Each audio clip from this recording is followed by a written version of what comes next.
নমস্কার, বাংলা বার্তা থেকে বলছি সন্ময় বন্দ্যোপাধ্যায়। শেষ পর্যন্ত হরিবোল সংকীর্তনের আওয়াজ গিয়ে পৌঁছলো কালীঘাট এবং নবান্নতে। আমি সেই ছোট্ট ভিডিওটা আপনাদের কাছে দেখাবো, যেখানে হরিবোলের ধ্বনি শুনলেন এ রাজ্যের সর্বময় চোরেদের কর্ত্রী। তিনি নবান্নের 14 তলায় বসে আছেন, তিনি কালীঘাটেতেও বসে আছেন। আমি একটা টুকরো অংশ কলকাতার রাজপথ থেকে গতকাল তুলে নিচ্ছি আপনাদের জন্য।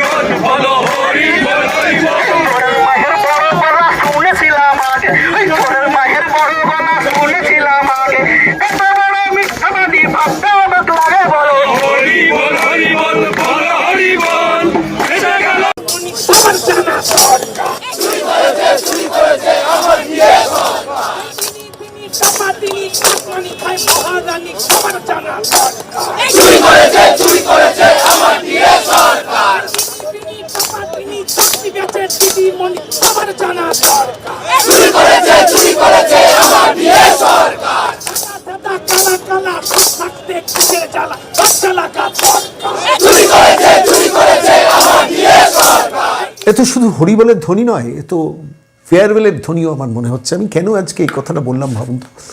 প্রায় 12 লক্ষের ওপর সরকারি কর্মচারীদের পক্ষে রায় দিল, তাদের অধিকারের পক্ষে রায় দিল একটা সুপ্রিম কোর্ট, এবং সেটাকে মারার জন্য এখন ছক তৈরি করছেন নিরন্তর।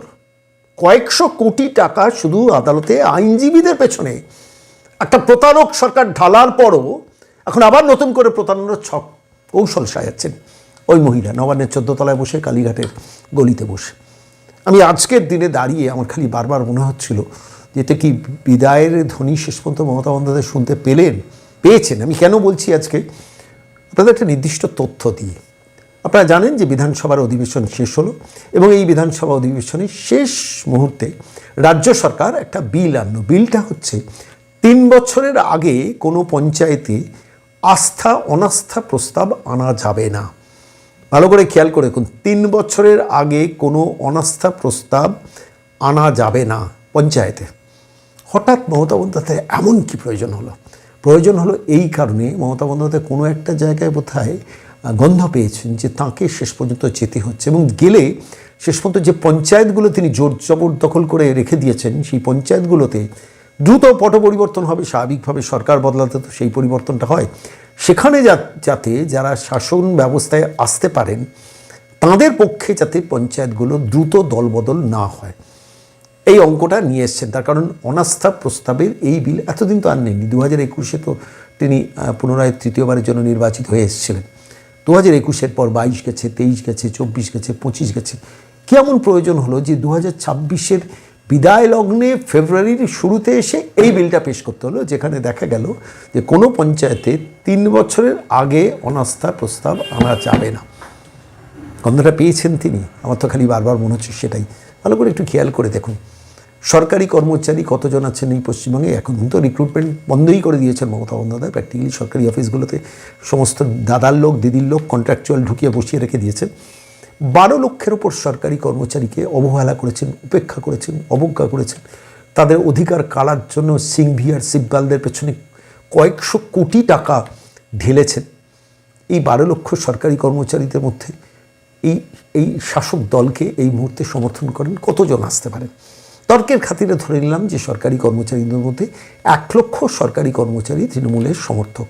বাকি 11 লক্ষ যারা সরকারি কর্মচারী, যারা অবসরপ্রাপ্ত কর্মচারী, তাদের প্রত্যেকের পরিবারে যদি 3 জন করেও ভোটার থাকেন, 4 জন করেও যদি ভোটার থাকেন, তাহলে প্রায় 44 লক্ষ মানুষ এই রাজ্যে তৃণমূলের বিরোধী শুধু সরকারি কর্মচারী হিসেবে। কেন তাদের তো অধিকারটা কাটছেন। বহু পুলিশ কর্মচারীর সঙ্গে, আমি বলছি বহু পুলিশের কনস্টেবল পদমর্যাদার, সাব ইন্সপেক্টর পদমর্যাদার, পুলিশ এমনকি ওসি পদমর্যাদার বহু অফিসারের সঙ্গে, সাধারণ কর্মচারীর সঙ্গে আমি বিভিন্ন সময় কথা বলে বুঝেছি। শাসক দলের তারা কাজ করছেন, কিন্তু সাংঘাতিকভাবে যন্ত্রণা নিয়ে কাজ করছেন। তাদের পরিবার তাকে বলছেন, তুমি এই দলটাকে সমর্থন করো কেন, এই সরকারটাকে সমর্থন করো। একটা সাইজেবল অ্যামাউন্ট কিন্তু প্র্যাকটিক্যালি সরকারি কর্মচারী, প্রায় 90% সরকারি কর্মচারী এই রাজ্যে শাসক বিরোধী হয়ে গেছে। আশাকর্মী, প্রায় 80,000 আশাকর্মী কীভাবে কলকাতার রাস্তায় পথে বসেছিলেন, কি অবর্ণনীয় অত্যাচার তাদের ওপর করেছে একটা সরকার। 1,000 টাকা ভিক্ষে দিয়েছে, না দিলে পারতেন, কী দরকার ছিল। কিসের জন্য? মিনিমাম তারা 15,000 টাকা বেতন ভাতা চেয়েছিল, কত 1,000 টাকা বাড়ানো হয়েছে, 5,000 সামথিং করে দেওয়া হচ্ছে। কেন, কিসের জন্য, কি অপরাধ করেছেন তারা? আইসিডিএস কর্মী, প্রায় লক্ষাধিক আইসিডিএস কর্মী পশ্চিমবঙ্গে সারা ভারতবর্ষের মধ্যে সব থেকে কম বেতন পান। কেন, কিসের জন্য? তার মেয়ে, বাংলা তার মেয়েকে নির্বাচিত করেছে বলে সেই অপরাধে। একটু ভেবে দেখুন তো, সিভিক ভলেন্টিয়ার এরা যে কতজন আছেন জানেন? 1,50,000-এর উপর সিভিক ভলেন্টিয়ার আছেন। Green police, civic volunteer, traffic, civic traffic সব মিলিয়ে এরা যে পুলিশ কর্মচারী কত আছেন? 1,06,000। প্রায় 1.5 লক্ষ উপর পুলিশের কর্মচারী পদ ভ্যাকেন্ট। সিভিকদের মাইনে কত দেওয়া হতো? এতদিন 10,000 টাকা দেওয়া হতো, এখন সেটা 11,000 টাকা করা হয়েছে। সেই 10,000 টাকার মধ্যে আবার ওই পুলিশ ওয়েলফেয়ার বোর্ড নামে একটি সংগঠন করেই মমতা বন্দ্যোপাধ্যায় রেখে তাদের দিয়ে আবার তাদের মধ্যে থেকে টাকা খাবলে খাবলে তোলেন। আলটিমেটলি 9,500 টাকা মাইনে পেতেন, এখন তারা 10,500 টাকা মাইনে পাবেন। সেই সময় দাঁড়িয়ে যখন গ্রুপ ডি যাদের অযোগ্যতার জন্য চুরি করেছেন বলে সুপ্রিম কোর্টে চাকরি চলে গিয়েছিল, তাদের কম্পেনসেশন বাবদ মমতা বন্দ্যোপাধ্যায় 20,000 টাকা মাসে দিতে গিয়ে বলেছিলেন কী করে চলবে ওদের পরিবারগুলো, সেই জন্য কম্পেনসেশন বাবদ মাসে 20,000 টাকা দেবো। পাবন স্কুলে বিভিন্ন জায়গায় জালিয়াতি করার জন্য চাকরি গেছে যাদের, তাঁদের মমতা বন্দ্যোপাধ্যায় তাদের জন্য বরাদ্দ করছেন 20,000 টাকা, আর একজন সিভিক ভলেন্টিয়ারের জন্য বরাদ্দ করছেন কত? 1,000 টাকা, অর্থাৎ 11,000 টাকা। সেই সময় দাঁড়িয়ে নিজের দলের কোটায় ঢোকানো লোক টেম্পোরারি হোমগার্ডদের মাইনে কত দিচ্ছেন? 18,000, সেটাও কম। টেম্পোরারি হোমগার্ডে এক থানায় কাজ করছেন, তাকে 18,000 মাইনে দিচ্ছেন, 1,000 টাকা এখন বাড়িয়েছেন। আর সিভিক ভলেন্টিয়ারকে 10,000 টাকা মাইনে দিচ্ছেন, 1,000 টাকা বাড়িয়েছেন। ফলে তো মানে প্র্যাকটিক্যালি সিভিক ভলেন্টিয়ারদের রোজ থাকাটা স্বাভাবিক। তাদের দিয়ে সমস্ত ল অ্যান্ড অর্ডার ডিউটি করানো হয়, 12 ঘন্টা, 14 ঘন্টা, 16 ঘন্টা কাজ করানো হয়। এই মানুষগুলো তো বিতস্তত এই সরকারের ওপর। কন্ট্রাকচুয়াল কর্মী, সারা পশ্চিমবঙ্গে যত কন্ট্রাকচুয়াল কর্মী, একজনও পার্মানেন্ট হবেন না মমতা বন্দ্যোপাধ্যায় সরকারের ক্ষমতায় থাকে। আমি যে অঞ্চলে থাকি সেই অঞ্চলের পুরসভার কথা বলি, 2011 হিসেব অনুযায়ী এখানে প্রায় 970 জনের উপর পার্মানেন্ট স্টাফ থাকার কথা আছে, কত? 128 জন। সেখানে সাধারণ ঘরের ভালো ভালো ছেলেমেয়েরা পড়াশোনা পরীক্ষার ভিত্তিতে চাকরি পেতে পারত। সামান্য মানে স্কুল শিক্ষক ছেড়ে দিন, 3.25 লক্ষের উপর স্কুল শিক্ষকের পদ ভ্যাকেন্ট, 5.5 লক্ষ সরকারি পদ অবলুপ্ত করে দেওয়া হয়েছে, 6 লক্ষের ওপর চাকরির পোস্ট ভ্যাকেন্ট। রিক্রুট করবেন না, নিজের হাসি মুখের বিজ্ঞাপন দিয়ে আনন্দবাজারকে কিনবো, বর্তমানকে কিনবো, আজকালকে কিনবো, প্রতিদিনকে কিনবো, নিউজ 18কে কিনবো, জি24 ঘন্টাকে কিনবো, ওরা আমার হয়ে কথা বলবে। কথা বলছেও তারা। মানুষের অর্জিত অধিকারগুলোকে এইভাবে খর্ব করা একটা সরকার, তাদের বিরুদ্ধে এইসব মিডিয়াগুলো, পেড মিডিয়াগুলো কথা বলবে না।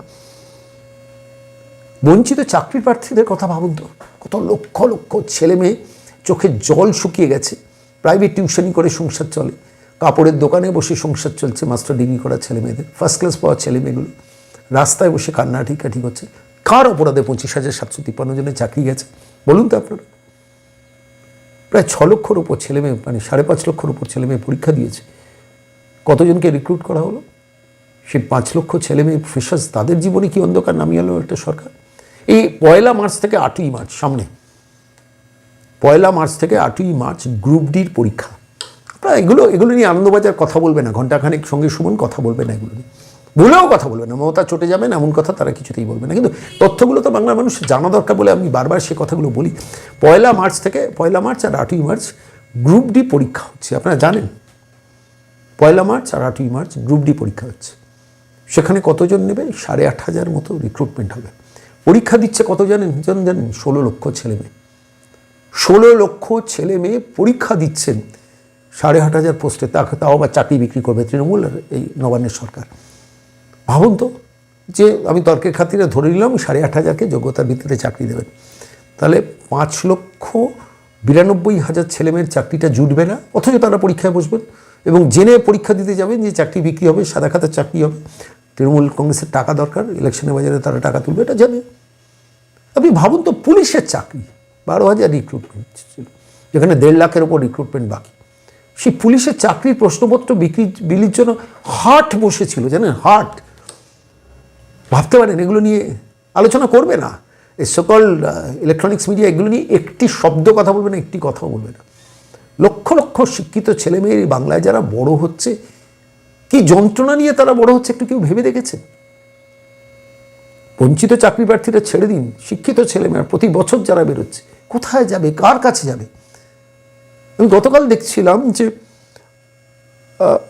এরা ওই আইসিটি কম্পিউটার ট্রেন শিক্ষকরা ব্রাত্য বসুর বাড়িতে দৌড়ে গেছে।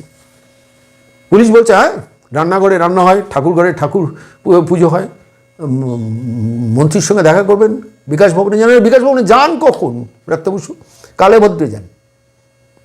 একটা মানুষ কতটা অসহায় না হলে WBICTর শিক্ষকরা তারা শেষ পর্যন্ত একটা শিক্ষামন্ত্রীর বাড়িতে গিয়ে ধর্ণা দিচ্ছেন। আশাকর্মীরা কলকাতার রাজপথে কিভাবে বসেছিলেন দিনের পর দিন। ইজিলি তাদের 15,000 টাকা মাইনে করা যেত, করবেন না।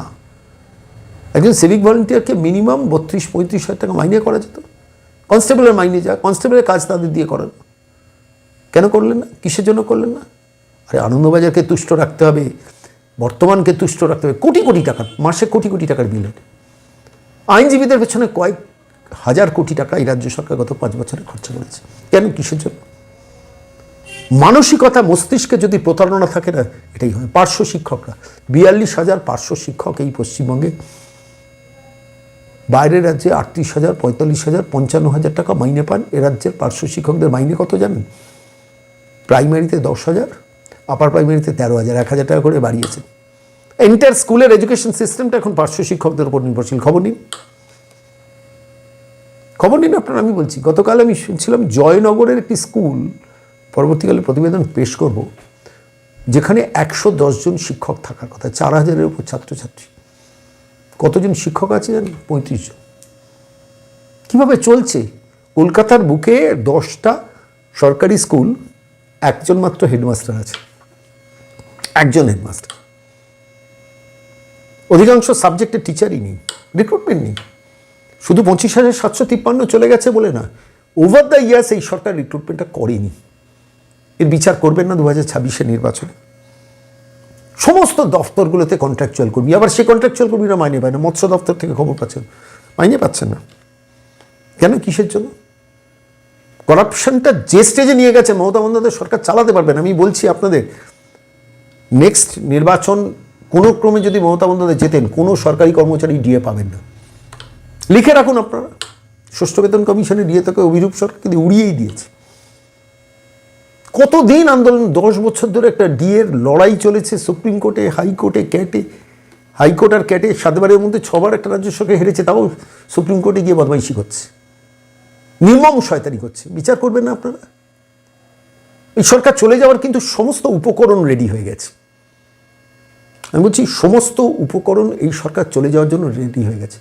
কি মারাত্মক তোষণ তুষ্টিকরণের জায়গায় চলছে। উনি ছক করছেন এখন, যে দরকারে হুমায়ুনকে উপমুখ্যমন্ত্রী করে, ভাবতে পারছেন পশ্চিমবঙ্গের উপমুখ্যমন্ত্রী হুমায়ুন কবির, মমতার ছক। তাকে এখনো বহিষ্কার করেনি, সাসপেন্ডেড অবস্থায় রেখে দিয়েছে। আয় বাবা হুমায়ুন, নির্বাচনের পরে দরকারে তোকে আমি চাই। বাবরির পদযাত্রা করছেন, 100 পদযাত্রা না, গাড়ির 100 গাড়ির যাত্রা, 175 কিলোমিটার। সারা ভারতবর্ষে কোনো রাজ্যে হয়েছে বলুন তো? আমি আপনাদের কাছে বলছি, যারা যদি একজনও তৃণমূলের সমর্থক আমার এই প্রতিবেদন শুনেন, নিজের বুকে হাত দিয়ে প্রশ্ন করুন, এই দলটাকে সরকারে রাখা উচিত কি উচিত না? আপনি ভাবুন। আমি বলছি বলে না, আমি তো মনে করি এটা চোর, প্রতারক, জেনেটিক্যালি চোর একটা সরকার, আপাদ মস্তক, ক্যাবিনেট থেকে গ্রাসরুট লেভেল। তো গতকাল একজন কাউন্সিলর প্রমোটিংয়ের এর জন্য গিয়ে লাথি মেরে একটা 81 বছরের বৃদ্ধকে মেরে দিল ব্যারাকপুরে। জানেন ঘটনা? কত বলবো। সোনা পাপ্পুকে খুঁজে পাওয়া যাচ্ছে না, সুপ্রতিম সরকারটা খুঁজে পাচ্ছে না সোনা পাপ্পুকে। পাড়ায় পাড়ায় গলিতে গলিতে এক একটা করে সোনা পাপ্পু করে গেছে। আনন্দপুরে মোমো মালিকরা এখনো গ্রেফতার হলো না। প্রশান্ত বর্মন রাজগঞ্জের ভিডিও, তোমার দেখা নাই রে, তোমার দেখা নাই।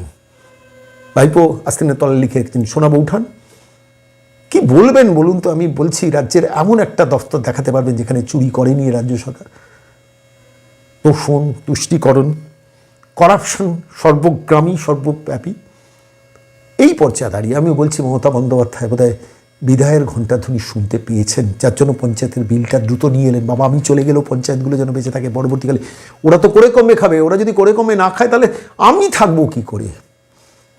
আমি আমার ভাইপো থাকবো কি করে? প্রশ্নটা এইখানেই। প্রশ্নটা ভাবতে হবে বাংলার মানুষকে। 2026 খুব এসেনশিয়াল, কিন্তু বাংলার মানুষকে প্রত্যেক মিনিট, প্রত্যেক সেকেন্ডে নিজেকে তৈরি হতে হবে। আমি আবারও বলবো, প্রতিদিন বলি, যে যেখানে জিতবেন তাকে জেতাবেন, কিন্তু this lady should be ousted from the power. তা নাহলে আপনারা জানেন না যে কি মারাত্মকভাবে প্রতারণার ছক পশ্চিমবঙ্গের মাটিতে। ভোট চুরি করে না, ডিএ চুরি করে না, ত্রিপল চুরি করে, চাল চুরি করে, রেশনের চাল ভাবতে পারেন 2 কোটির ওপর কেন্দ্রীয় সরকারের রেশনের চাল, কত হাজার কোটি টাকা জাস্ট লুট করে নিয়েছে একটা দল। কোন সেগমেন্টে এরা হাত বাড়ায়নি চুরি করার জন্য? ত্রাণের ত্রিপল পর্যন্ত চুরি করে লুট করে দেয় এবং প্রত্যেকটা প্রশাসনিক স্তরে এসডিও ডিএমদের কাজে লাগায়। এটা একটা মারাত্মক জায়গা। ইন্টার পুলিশ অ্যাডমিনিস্ট্রেশন, দেখুন পুলিশ আমার প্রচুর বন্ধুবান্ধব আছে, তারা ফ্রাস্ট্রেটেড। তারাও দিনের শেষে স্ত্রীর কাছে গিয়ে বলে এটা দেবে না সরকার, জানো তো। স্ত্রী জিজ্ঞেস করে তাহলে সমর্থনটা করছো কেন? বলে করছি না, বাধ্য হয়ে এদের হয়ে লাঠি চালাই, পারি না, বিশ্বাস করো। আমি পুলিশ কর্মচারীদের মুখ থেকে শুনেছি, বহু পুলিশ কর্মচারী ফ্রাস্ট্রেটেড, ফেড আপ। আর ওপরতলায় যেগুলো বসে আছে সেগুলো আইপিএস ক্যাটাগরি, দিল্লির এতে সমস্ত সুযোগ সুবিধে অর্থ পান। কত এক্সটেনশনে লোকজন ভরে রেখে দিয়েছেন, কত পরামর্শদাতা রেখে দিয়েছেন, আলাপন, হরিকৃষ্ণ, একটার পর একটা। মনোজ পান্থ রিটায়ার করলেন, আবার রেখে দিয়েছে। রাজীব কুমারকে আবার ঢোকাবেন, এই মামলাটা আইপ্যাকের মঙ্গলবার হয়েছে, আবার ঢোকাবেন। চিটফান্ডের ভাবুন তো, কত হাজার কোটি টাকা একটা দল মেরেছে এই পশ্চিমবঙ্গের মাটিতে। এখনও যারা তৃণমূলকে ভোট দেন তাদের তাদের বাবা কাকাদের তো ঠকিয়েছে এই দলটা। চিটফান্ডের টাকাটা কে মেরেছে? কে নথি সরিয়েছে? রাজীব কুমারকে কে প্রোটেকশন দিয়েছে? মমতা বন্দ্যোপাধ্যায়। আমি প্রশ্নগুলো রাখলাম আজকে। দেখুন, এই মহিলাকে তাড়ানো দরকার। রেস্কিউ শিক্ষক কীভাবে তাদের সঙ্গে প্রতারণা করছে, প্যারা টিচার, কন্ট্রাকচুয়াল টিচার শেষ করে দিয়েছেন জীবনে। একজন শিক্ষক সেদিনকে ফোন করছেন হাওড়া জেলার কোনো একটা জায়গাতে, বলছি জানি সঙ্গে সারা সপ্তাহ 6 দিন, এমন কি 5 দিন কাজ করেন? বলে 6 দিন কাজ করি। এমন কত মাইনে দিই? বলে 2000 টাকা। ম্যানেজিং কমিটি বলে আশায় থাকি যদি কোনো দিন আমাদের একটু বাড়ায় মাইনেটা। কেন এই অবস্থা হবে? কেন এই প্রতারণা হবে? শুধু কলকাতা বিশ্ববিদ্যালয়ে 450-এর উপর অধ্যাপকের পদ ভ্যাকেন্ট। আমি সেদিনকে দেখছিলাম রবীন্দ্রভারতী বিশ্ববিদ্যালয় বিটিওর ওপর 94টা শিক্ষকের পদ ভ্যাকেন্ট। শুধু কত পোস্ট ভ্যাকেন্ট হিসেব দিলে মাথা খারাপ হয়ে যাবে। এ রাজ্যের মানুষ সব থেকে বেশি বিদ্যুতের দাম দেবে কেন? ওয়াই? নিজের মেয়েকে নির্বাচিত করেছেন বলে এ রাজ্যের মানুষ সব থেকে বেশি তেলের দাম গুনবে কেন? কিসের জন্য? কোন অপরাধে? এরা যে 65 লক্ষ পরিযায়ী বাংলার বাইরে চাকরি করতে যাবে, কাজ করতে যাবে। কত কত যন্ত্রণা সহ্য করে একটা প্রতারক মহিলা এক সরকারকে আপনারা রাখবেন। বাংলার মানুষকে ভাবতে হবে। আমি 2026-এ বড় ভালো লাগলো ওই হরিবোল গানটা শোনালেন। এটা আমরা প্রতিদিন শোনাবো। এই মহিলাকে যেতে হবে নবান্ন 14 তলা থেকে নামিয়ে একটা গাড়ি ধরিয়ে, উবের ধরিয়ে বলতে হবে কালীঘাটে, যাও মা, অনেক কাজ করেছো, এবার যাও, আমাদের একটু ভালোভাবে বাঁচতে দাও। ভাববেন আমি যা বললাম, আমি বলছি যে everything is ready for the farewell. You have to take the decision. আপনারা যারা আমার প্রতিবেদন শুনছেন, প্রতিদিন একটা শপথ নিন না, 10টা করে মানুষকে বোঝাবেন, ফোন করে বোঝান, বিদায় দিন, তাড়াতাড়ি তাড়ান, এই মহিলাকে তাড়ান সর্বগ্রাসী। আমি তো বলি স্পেসে গেলে না, ওখানে নাট বল্টু খুলবে, মহাকাশ যান, দেখবেন। চাঁদে গেলে বালি চুরি করবে, বালি চোর, কয়লা চোর, পাথর চোর। কোন লেভেলটায় চুরি করেননি দলটা? লাল চুল, কানে দুল, দেখবেন চুলের ছাঁটগুলো এখান থেকে জয় বাংলা করছে।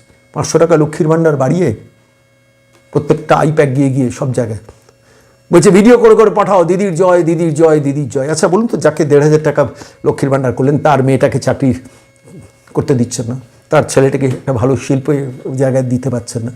টাটাকে তাড়িয়েছিলেন, মেরে তাড়িয়েছিলেন। আমরাও বুঝতে পারিনি, বহু মানুষ সব বুঝতে পারিনি। গত 15 বছরে একটা ভারী শিল্প পশ্চিমবঙ্গের মাটিতে এসছে। এই মহিলা থাকলে কোনো দিন আসবে না। মিলিয়ে নেবেন আপনারা, কোনো দিন আসবে না। আমি আজকে শেষ করবো সেই কথাটা দিয়ে, মাঝে মাঝে কথাটা বলি।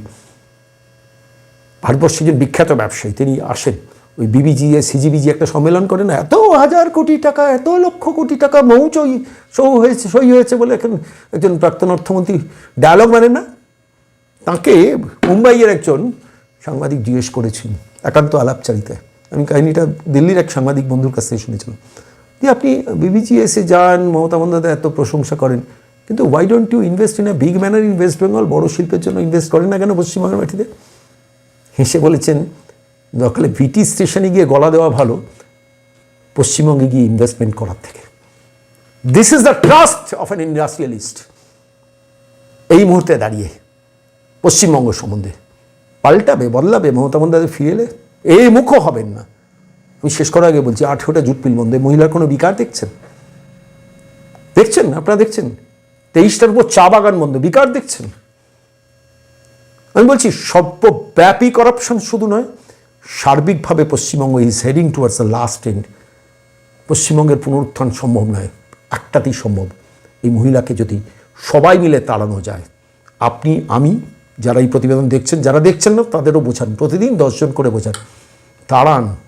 শেষ হয়ে গেছে, শ্মশান হয়ে গেছে। এখন চুল্লির ছাইও এরা চুরি করবে, এত বড় প্রতারকেরা, ভাববেন।